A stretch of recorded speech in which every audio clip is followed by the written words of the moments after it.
वो खत उसके पुराने दोस्त समीर ने भेजा होता है। ये तो किसी समीर की तरफ से है, पर मैं तो किसी समीर को जानती ही नहीं। उस खत में रिया को किसी दावत में आमंत्रित किया गया होता है। हेलो प्रिया, मैं जानता हूँ हम स्कूल के बाद कभी नहीं मिले, लेकिन 2 दिन बाद मेरे घर एक दावत है। मैं अपने सारे दोस्तों को बुला रहा हूँ।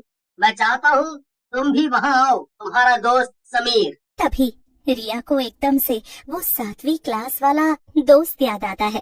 अच्छा, तो ये वो समीर है। क्योंकि रिया का इस दुनिया में कोई नहीं था, तो उसको ये खत पढ़कर बहुत अच्छा महसूस होता है और वो समीर की दावत में जाने का मन बना लेती है।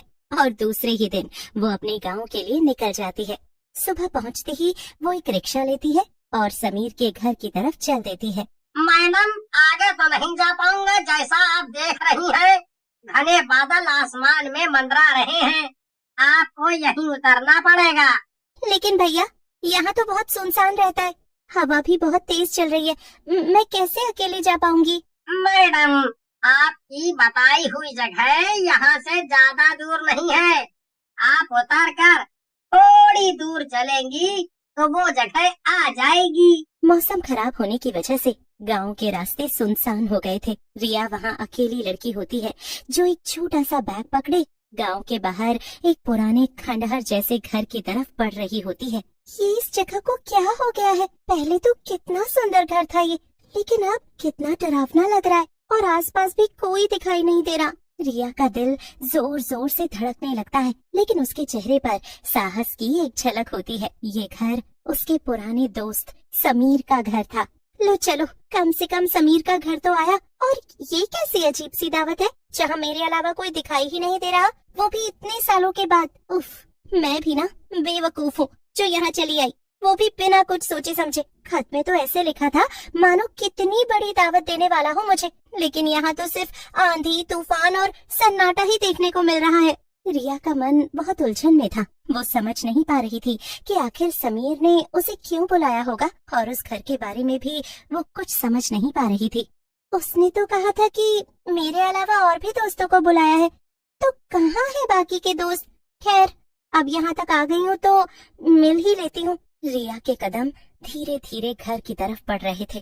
फिर रिया ने धीरे से दरवाजे को खोला और अंदर कदम रखा। अंदर का माहौल और भी अजीब था। जगह जगह पर धूल जमी हुई थी और पुराने फर्नीचर को एक तरफ हटाकर एक कमरे को खाली किया गया था। तभी उसे कहीं से आवाज आई। क्या तुम आ गई हो रिया? अचानक समीर की आवाज आई और वो एक कमरे के कोने से निकला और रिया की तरफ बढ़ा।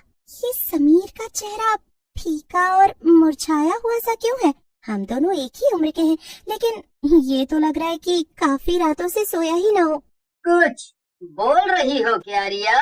उसकी आंखों में एक अजीब सी चमक थी जो रिया को भयभीत कर रही थी। हाँ समीर, तुम क्या कर रहे हो? ये घर, ये जगह।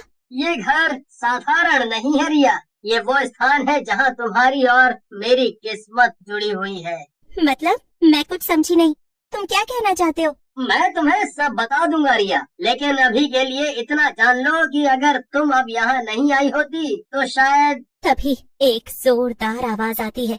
उस आवाज के साथ एक गंदा सा भूत उन दोनों के सामने आकर खड़ा हो जाता है। समीर, तुम्हें बोला था ना दावत आज ही है, तो अभी तक उसकी तैयारियां क्यों नहीं हुई हैं? कहाँ हैं?